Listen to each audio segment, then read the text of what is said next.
Meditemos de la pluma inspirada antes de iniciar. Dispuestos a someter la voluntad, leamos el libro El discurso maestro de Jesucristo, comenzando en la página 120, el segundo párrafo: no se gana la victoria sin mucha oración ferviente, sin humillar el yo a cada paso. Nuestra voluntad no ha de verse forzada a cooperar con los agentes divinos, debe someterse de buen grado. Aunque fuera posible que Él nos impusiera la influencia del Espíritu de Dios con una intensidad 100 veces mayor, eso no nos haría necesariamente cristianos, personas listas para el cielo. La voluntad debe colocarse de parte de la voluntad de Dios. Por nosotros mismos no podemos someter a la voluntad de Dios nuestros propósitos, deseos e inclinaciones, pero si estamos dispuestos a someter nuestra voluntad a la suya, Dios cumplirá la tarea por nosotros. Muchos son atraídos por la belleza de Cristo y la gloria del cielo y, sin embargo, rehúyen las únicas condiciones por las cuales pueden obtenerlas. La renuncia a su propia voluntad y a cuanto escogieron como objeto de su afecto o ambición exige un sacrificio ante el cual vacilan, se estremecen y retroceden. Muchos procurarán entrar, y no podrán. ¿Por qué deberíamos orar esta tarde? Recordemos que el yo es la única barrera entre nosotros y Dios, y que Dios nunca nos obligará a venir a Él. Pidámosle poder para aprovechar la gracia tan gratuitamente provista. No nos hubiera hecho libres agentes morales si no esperara que empleemos nuestras voluntades. Debemos pedirle que nos ayude a estar dispuestos a someter nuestra voluntad, y unir entonces nuestra voluntad a la suya, y así obrar nuestra propia salvación. Nosotros necesitamos la fortaleza de Dios para resistir todo mal, para vencer al mundo, como Jesús lo venció. Amén. Llamada 41. Los frutos del ungido. Estudiaremos el capítulo 61 de Isaías, comenzando con el versículo 1. Isaías 61, 1 y 2. El Espíritu de Jehová el Señor está sobre mí, porque me ungió Jehová, me ha enviado a predicar buenas nuevas a los abatidos, a vendar a los quebrantados de corazón, a publicar libertad a los cautivos, y a los presos apertura de la cárcel, a proclamar el año de la buena voluntad de Jehová, y el día de venganza del Dios nuestro, a consolar a todos los enlutados. Estos son los dos versículos que Jesús leyó cuando estuvo en la sinagoga de la ciudad de Nazaret, el lugar a donde fue educado. Él leyó estos versículos y se sentó sin hacer ningún comentario. Como sus oyentes quedaban en un estupor acerca de por qué leyó y se sentó sin hacer comentario, Jesús se levantó otra vez y dijo: «Hoy se ha cumplido esta escritura delante de vosotros». La razón dada por el poder del Espíritu sobre Jesús es que el Señor Dios lo había ungido para predicar buenas nuevas a los abatidos, implicando que, si el Señor no lo hubiera ungido para predicar, el Espíritu del Señor no hubiera estado sobre él. Además de esto, él fue ungido para predicar a los mansos, a los que no se creen autosuficientes, a los que no son arrogantes, sino a los que son humildes y dóciles. La otra clase no podía ser enseñada. Él había de consolar a los enlutados, de vendar a los quebrantados de corazón, de proclamar libertad a los cautivos, no para libertarlos inmediatamente. El año de la buena voluntad de Jehová es, por supuesto, el día en que la Escritura es cumplida, el tiempo en que es revelada y proclamada. Los que no prestan atención son arrebatados por la destrucción en el día de la venganza. Todas estas son las buenas nuevas para las cuales Jesús fue ungido. La incredulidad y la indiferencia en la verdad revelada es un insulto a Dios y un pecado contra el Espíritu Santo, quien guía a toda verdad. Sencillamente porque el Salvador haya predicado estos dos versículos, sin embargo, no debemos concluir que el entero capítulo fue entonces cumplido o que el cumplimiento de estos dos versículos no pueda volverse a cumplir al tiempo cuando el resto del capítulo sea cumplido. Y como el Espíritu del Señor estuvo también en aquel día sobre los apóstoles, sobre los que avanzaban el mensaje del Señor en aquel día, así también Él debe ser en este día, cuando el resto del capítulo llegue a su cumplimiento. El deber de aquellos que proclaman el mensaje de este capítulo es, Isaías 61:3. Dice: a ordenar que a los afligidos de Sión se les dé gloria en lugar de ceniza, óleo de gozo en lugar de luto, manto de alegría en lugar del espíritu angustiado, y serán llamados árboles de justicia, plantío de Jehová, para gloria suya. La carga del Espíritu es mejorar las condiciones de vida de los enlutados en Sión, la Iglesia, se les dé gloria en lugar de ceniza, por arrepentimiento y humildad, óleo de gozo en lugar de luto.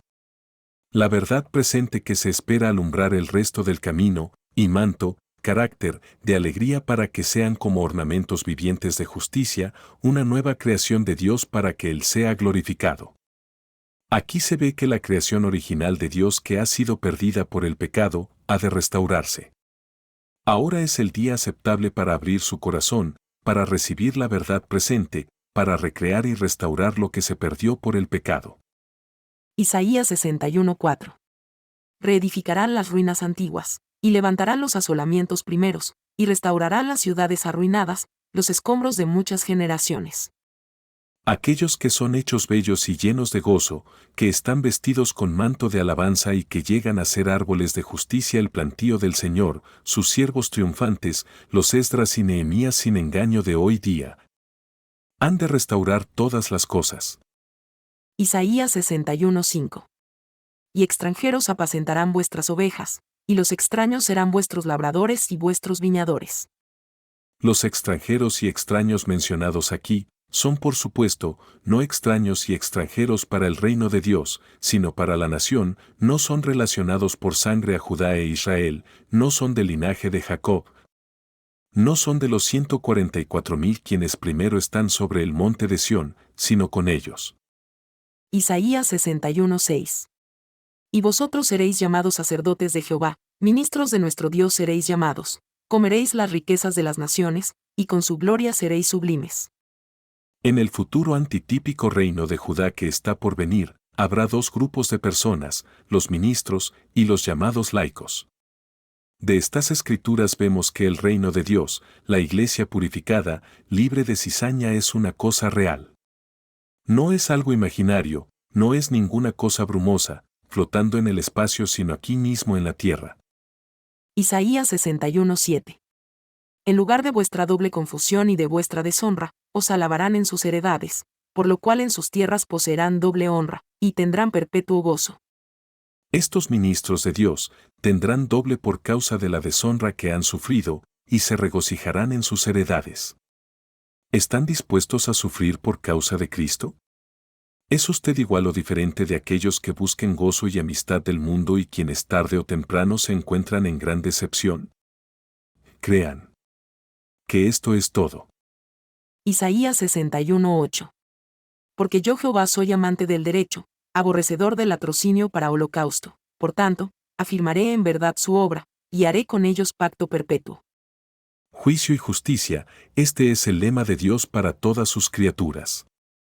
La declaración aborrecedor del latrocinio para holocausto implica que tales cosas indignas se están practicando hoy entre su pueblo.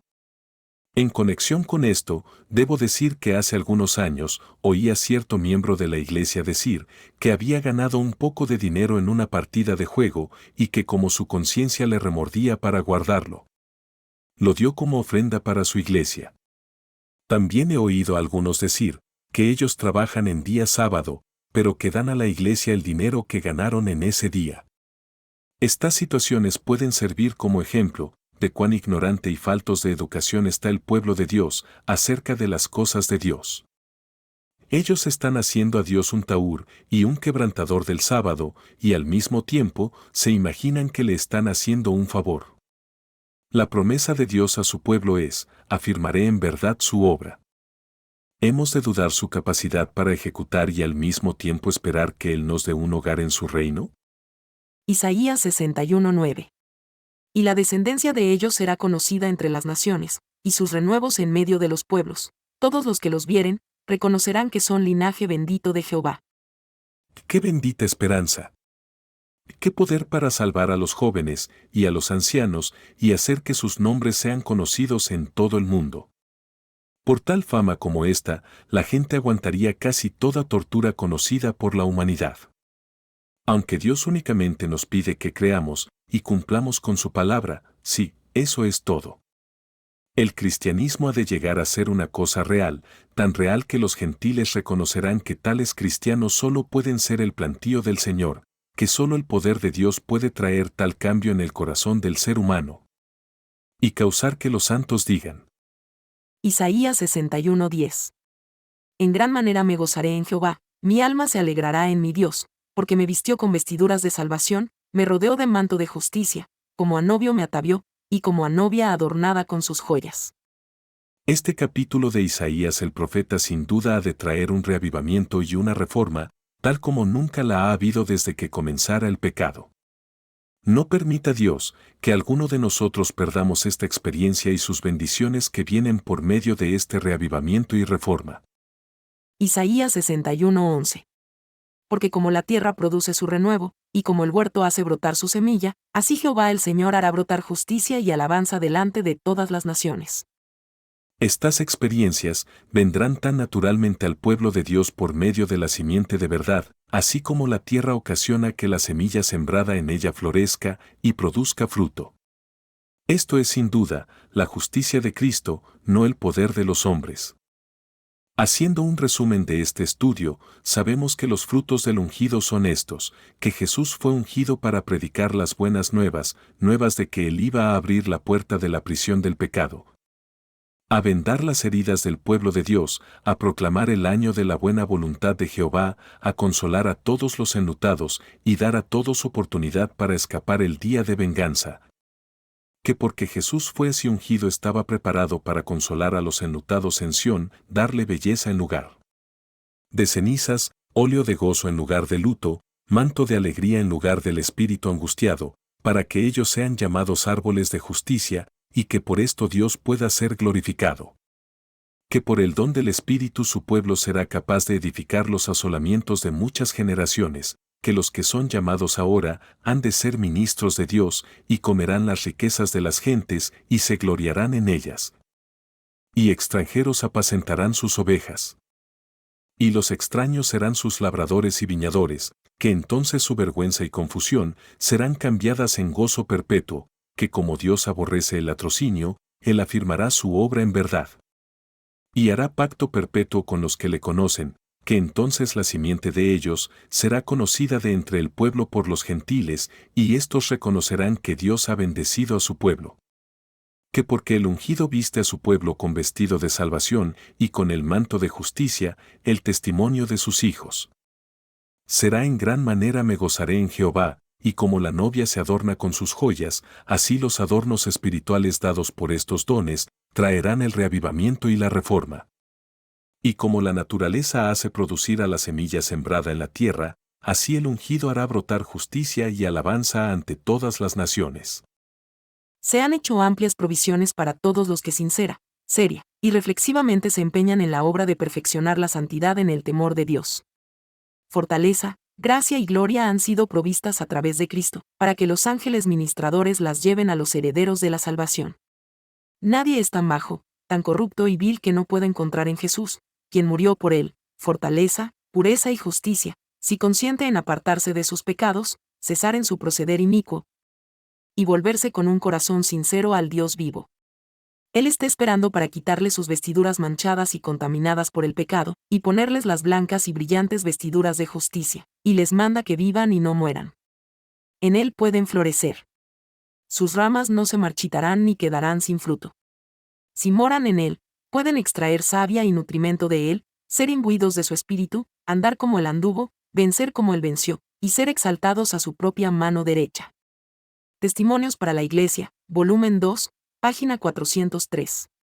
Amén. Nos comenta Frederick W. Faber lo siguiente: aquí hay amplia misericordia en Dios. Igual que la misericordia del mar, hay bondad en su justicia, que es más que libertad. Aquí es bienvenido el pecador, y más gracias para el justo, aquí hay misericordia con el Salvador, hay salud en su sangre. Porque el amor de Dios es amplio más que la medida de la mente del hombre y el corazón del Eterno es de la clase más maravillosa. Si nuestro amor fuera más simple, lo tendríamos a Él en su palabra, y nuestras vidas serán toda luz en la bondad de nuestro Señor. Amén y amén.